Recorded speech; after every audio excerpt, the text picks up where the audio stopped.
Donc on va continuer à investir, malheureusement un tout petit peu moins que ce qu'on aurait souhaité.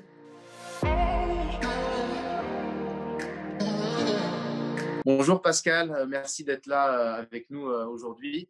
On voulait parler un petit peu d'investissement. Vous êtes un acteur incontournable avec Atrim. Est-ce que tu peux peut-être nous présenter en quelques mots ton parcours et pourquoi tu as cette situation ou en tout cas cette position dans l'investissement dans le secteur, notamment en hôtellerie? Alors d'abord, ça va me rajeunir parce qu'il faut se décaler dans les années 85 quand j'ai rejoint le groupe Accor avec Gérard Pélisson et Paul Dubrul. Donc, tu vois que ça fait quand même quelques années C'est presque hier. et j'ai une grande admiration, tu le sais, pour ces deux personnages qui ont aussi structuré l'industrialisation de l'hôtellerie en France et en Europe. Ils en ont fait quand même le sixième groupe mondial, hein. On est passé du Novotel Léquin au groupe Accor en quelques années.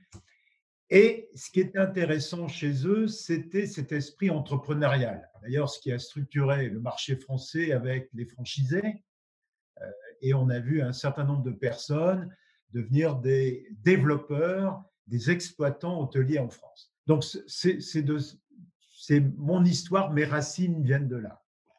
Alors, je vais passer rapidement sur d'autres sujets, mais il y a 12 ans maintenant, j'ai créé Atrim, qui est une société de gestion de portefeuille, hein, qui est agréée par la AMF. On gère 3,5 milliards d'actifs aujourd'hui, plus de la moitié dans le tourisme, en D'accord. France et en Europe. Et on accompagne évidemment Accor, Center Parc et Club Med, Mama Shelter, Serge Trigano. Ben voilà un petit peu ce qu'on est et ce qu'on a fait et pourquoi j'ai cette affection particulière pour cette industrie majeure qu'est le tourisme. Mais d'un point de vue investissement, qu'est-ce qui t'a poussé un peu? C'était quoi les fondamentaux qui te plaisaient dans ce secteur et qui t'ont donné envie d'accompagner les projets en tant qu'investisseur? D'abord parce qu'on est sur une croissance forte. L'industrie touristique dans le monde est une croissance de 2 à 2,5 en termes de chiffre d'affaires, par exemple en France. Et en volume d'activité, elle est de 4 à 4,5 nombre de touristes. Cette croissance, elle est due à la zone Asie-Pacifique, hein, qui a une classe moyenne qui augmente, dont le premier désir, c'est de voyager. Ça, c'est important. Je rappelle que l'Europe, c'est 50% de part de marché, que la France, c'est la première destination. Quand on a la chance d'avoir une industrie qui a cette visibilité, cette croissance, il faut investir. Il faut investir avec cette compétence, connaissance de l'exploitation. On investit, nous, dans les murs, mais on investit aussi mur et fond. Donc, il faut à la fois qu'on trouve des exploitants avec qui on va pouvoir développer une activité dans la durée. On est d'abord un investisseur long terme. Ça veut dire quoi long terme? Ça veut dire 10 ans plus. D'exemple, on a été investisseur en 2008-2009 auprès d'Accor sur l'externalisation des murs des hôtels Formule 1. On les a toujours. D'accord? 12 ans après, on est toujours un investisseur aux côtés d'Accor. Et donc voilà, ça c'est des éléments tangibles. Donc il y a une vraie croissance de cette industrie qui va durer. Et cette crise sanitaire qui a un peu stoppé, quand je dis un peu, beaucoup stoppé l'activité, moi j'ai une vraie conviction sur la durée et on va retrouver dans les mois et les années qui viennent cette croissance et ce désir de voyager, de découvrir. Et la France est un pays extraordinaire. Alors il y a à la fois évidemment le littoral, la montagne, l'urbain, le monde des affaires, le no-tourisme qui mériterait de se développer un peu plus. Donc on a beaucoup d'atouts, et c'est vraiment au niveau des régions en France qu'on doit avoir cette attractivité et faire venir les touristes. Et donc ce PIB qui est autour de 8% en France, hein, près de 200 milliards qui sont consommés en termes de chiffre d'affaires, dont 57 milliards, enfin, tu les connais par cœur tous ces chiffres, et c'est important de les rappeler, qui fabrique quand même une économie en plein développement. C'est la première industrie en France. Ouais, c'est significatif. Alors, évidemment, c'est une industrie très importante en termes de contribution dans le PIB. On a une chance, je me joins à toi pour le rappeler.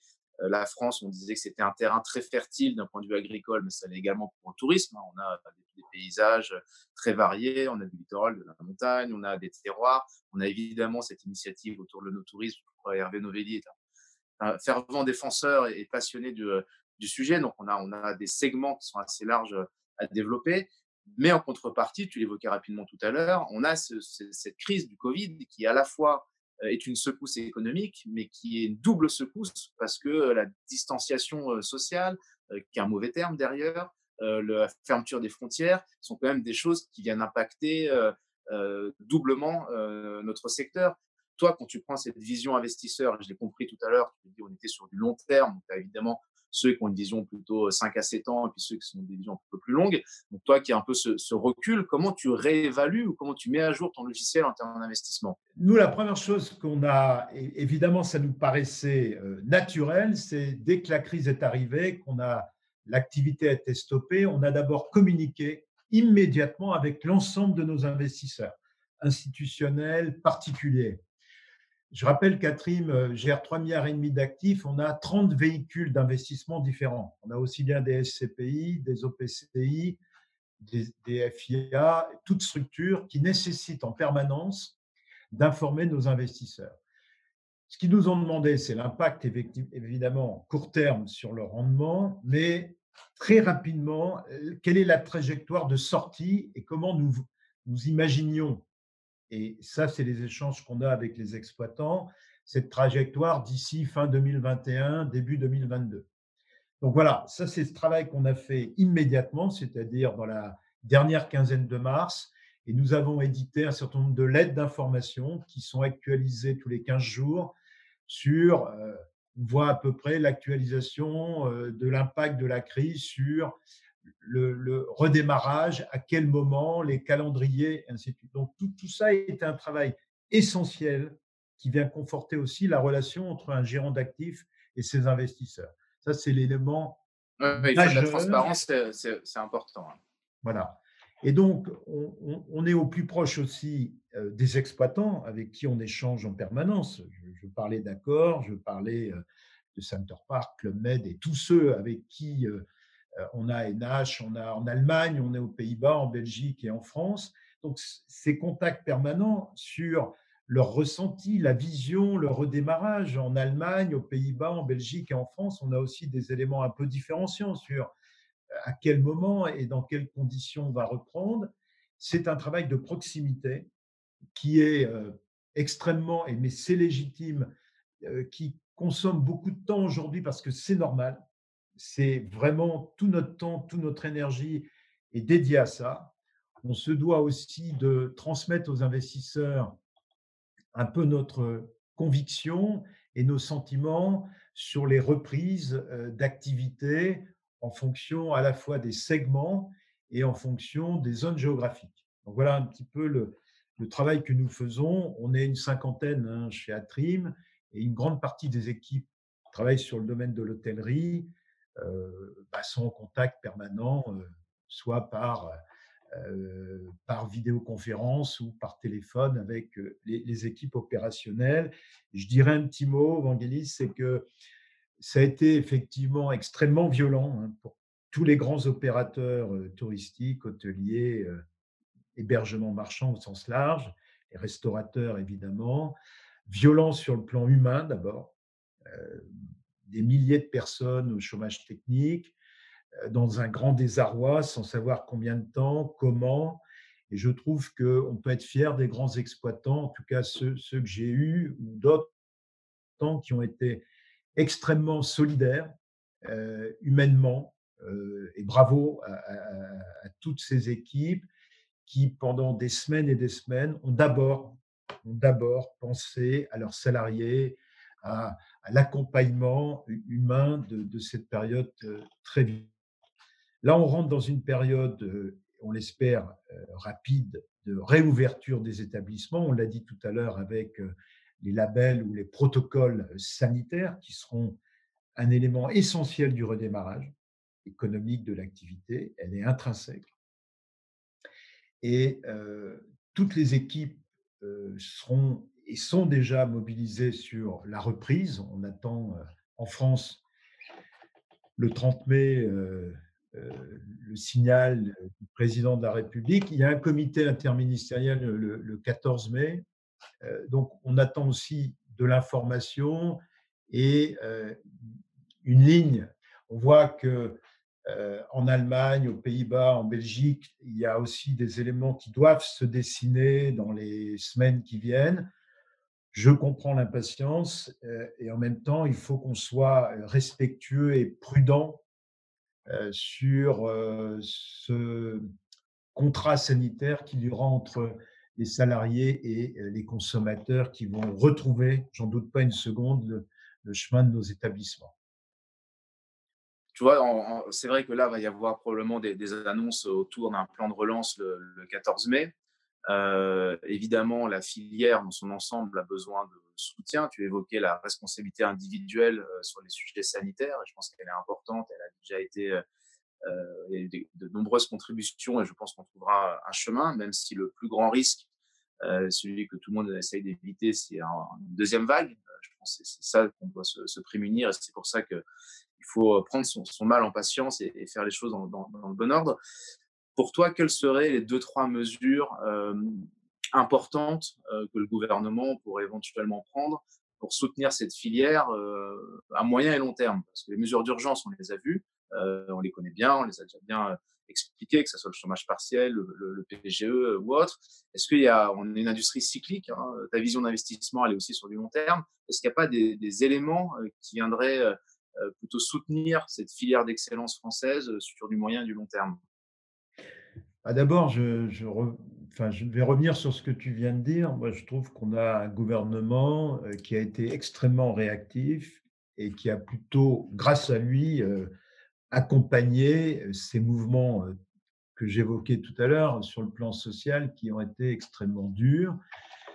Je pense qu'il est exigeant, mais il a raison sur la politique de réouverture avec cette partie protocole sanitaire qui va être essentielle pour retrouver la confiance du consommateur, du client demain matin dans les différents établissements et éviter les contentieux qu'il pourrait y avoir.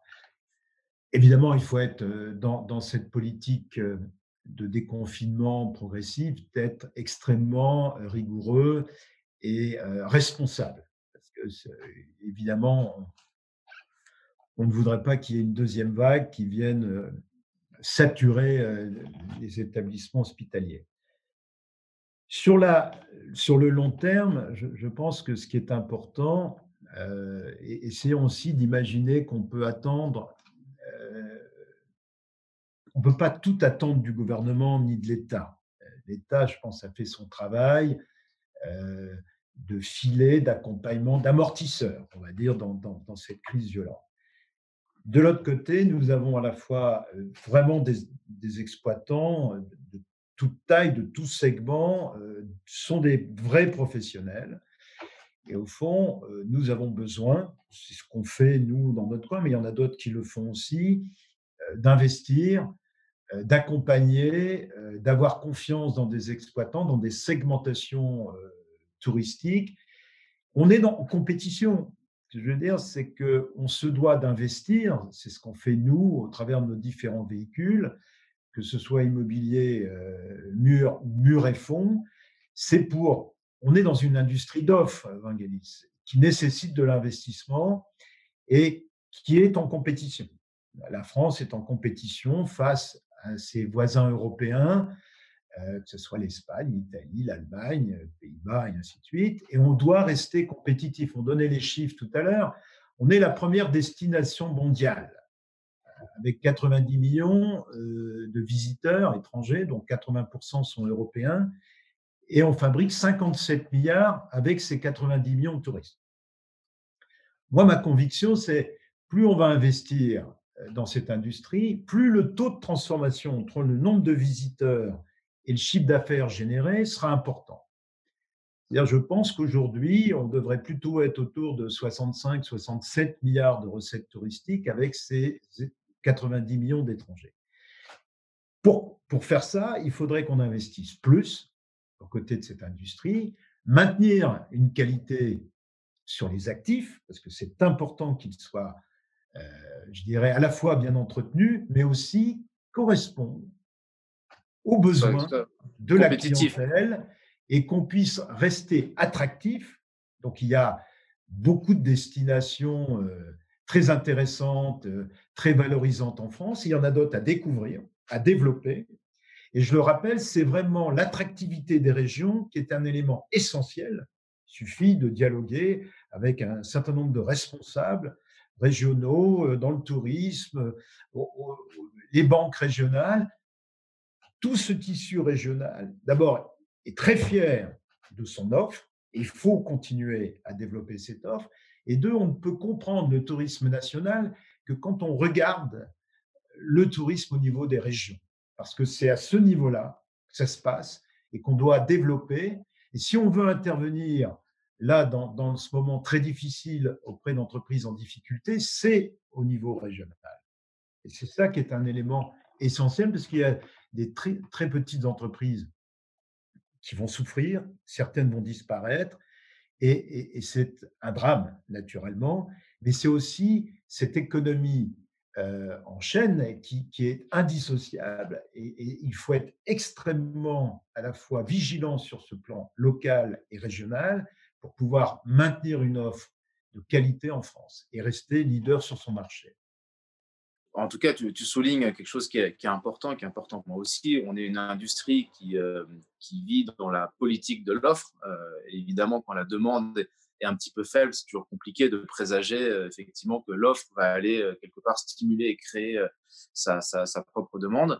D'un autre côté, on voit que la France a dégradé un peu sa compétitivité au niveau européen. D'ailleurs, vous êtes un acteur pan-européen au niveau de vos investissements. Demain, si on veut, dans 10 ans, regarder en arrière et se dire qu'est-ce qu'on a fait aujourd'hui qui a permis qu'on maintienne, qu'on renforce, voire qu'on développe ce leadership, que ce soit à plein de niveaux, parce qu'on parle beaucoup de la demande, mais l'investissement est un préalable à cette demande dans une logique de politique de l'offre. Euh, Comment on peut demain stimuler nos investisseurs français, attirer les investisseurs étrangers pour contribuer à cette politique de l'offre? Est-ce que tu penses qu'on a tous les dispositifs en main ou il faudra encore être un peu créatif pour qu'on ait ce petit quart d'heure d'avance sur le reste du marché? Moi, je crois qu'on a tous les atouts en main. Je pense que là aussi, il faut avoir confiance en nous. Je pense qu'il est important, à la fois, il y a les investisseurs, mais il y a les exploitants.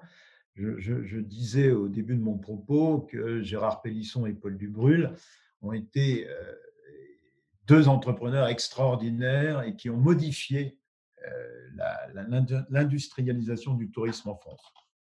Au même titre que Gilbert Trigano sur le Club Med et Gérard Brémond sur Pierre et Vacances et Center Parcs. Il faut reconnaître qu'on a eu la chance d'avoir des gens qui avaient des vraies convictions, une vraie vision sur l'avenir et sur cette industrie touristique. Alors, j'insiste sur le terme industrie touristique. Dit simplement, il faut conforter, à la fois pousser des gens qui ont du talent et qui imaginent des nouveaux produits, des nouveaux services, et les accompagner dans la durée. Et c'est ça qui est important pour moi sur les années qui viennent. Moi, je crois beaucoup aux atouts de la France, qui sont depuis très longue date et qu'on peut valoriser encore mieux. Il y a le tourisme rural, patrimonial, littoral, montagne, on l'a dit, le tourisme d'affaires, qui est un tourisme très important en France pour l'hôtellerie. Et on a la chance d'avoir vraiment des grands professionnels qui savent faire leur métier. Il y a des éléments importants qui sont la distribution, ça c'est un élément essentiel, la commercialisation de nos produits d'hébergement marchand, c'est quand même un élément essentiel, la digitalisation. On verra aussi tous les engagements sur le plan environnemental, RSE, ce sont des éléments importants. Par exemple, cette crise qui nous impose, et tout le cadre sanitaire va très vite sur le plan de l'hygiène et de l'environnement être un élément, l'élément de la santé est un élément central aujourd'hui. Et donc, dans l'offre d'hébergement marchand, on voit bien que ces ingrédients vont rester au fil du temps et que le respect, qui était déjà un élément de travail avant crise, va être respect de l'environnement, y compris de la façon dont on va fonctionner, les nouveaux services, la nouvelle offre. Il va y avoir des transformations, il va y avoir des reconstructions, on va devoir rebâtir un certain nombre d'offres dans ce domaine, et c'est ça qui est passionnant et très intéressant. Et je crois vraiment, j'ai une vraie conviction là-dessus, que la France a les atouts et les talents pour répondre à ce challenge dans la durée. Alors de façon un peu plus, prosaïque, comme, vous êtes des investisseurs en permanence en recherche de deals ou d'opportunités d'investissement, qu'est-ce qui s'est passé, pour vous sur les dossiers que vous regardez? C'est des choses qui sont en pause? C'est des choses qui sont décalées, à la rentrée? Comment ça se passe assez concrètement dans votre évaluation des deals? On continue à investir. On a évidemment, sur la partie touristique, on continue à investir en France et en Europe. Je dirais qu'en France, on a à peu près une centaine de millions d'euros sur lesquels on est en exclusivité. Et en Allemagne, pareil, une centaine de millions d'euros sur lesquels on est en exclusivité. Et on regarde d'autres sujets actuellement. Donc, on va continuer à investir, malheureusement un tout petit peu moins que ce qu'on aurait souhaité, mais on va continuer à investir dès maintenant. Et au fond, ce qu'on regarde de plus en plus, et c'est un peu le sujet qu'on va voir modifier, c'est les rapports qui vont se changer entre les exploitants et les investisseurs comme nous. Nous sommes des investisseurs long terme, où on va devoir des éléments beaucoup plus impliquants pour nous en tant que gérants d'actifs sur les business models, sur, on le disait tout à l'heure, les trajectoires à venir des business plans que nous proposent les exploitants. C'est beaucoup d'éléments sur lesquels on va devoir être beaucoup plus impliqués. Et c'est sur des choix aussi comme ça qu'on va pouvoir prendre des décisions d'investissement et d'accompagnement dans la durée. Très Mais on bien. continue à investir, oui. Bon, ça c'est une bonne nouvelle. Pascal, merci beaucoup, d'avoir partagé un peu, ta vision et tes éclairages en tant qu'investisseur et passionné de ce secteur aussi. Je pense il faut avoir les 2. Merci d'avoir souligné le courage, de ces opérateurs et exploitants qui font battre le cœur de cette industrie et de nous donner du courage pour la suite et de nous rappeler qu'on est tout aussi maître de son destin et que c'est à nous de travailler sur le cycle qui est à venir en termes d'investissement. Merci beaucoup. Merci à toi, Vangelis.